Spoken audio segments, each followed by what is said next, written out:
সবাই রাজি? সুদের সাথে ইসলামের কোন সম্পর্ক? জোরে বলেন সম্পর্ক। সুদ আছে যেখানে মুমিন যাবে না। সুদ হচ্ছে পুঁজিবাদী অর্থনীতির হাতিয়ার। দমন নিপীড়নের মূল মাধ্যম হচ্ছে সুদ।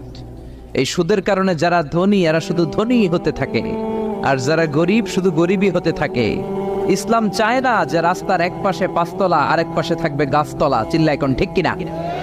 ইসলাম চায় কায়লা ইয়াকুনা দুলাতান বাইনাল আগনিয়া মিনকুম, সম্পদ যাতে ধনীদের হাতে কুক্ষিগত হয়ে না থাকে, সম্পদের তারল্য যাতে সবার হাতে পৌঁছে যায়। এজন্য ইসলাম সুদকে করেছে হারাম আর ব্যবসাকে করেছে হালাল। চিল্লায় পড়েন আল্লাহু আকবার। এজন্য রব্বুল আলামিন বলেন ওয়া আহাল্লাল্লাহুল বাইআ ওয়া হারামার রিবা, আমি আল্লাহ তোমাদের জন্য সুদকে করলাম হারাম আর ব্যবসাকে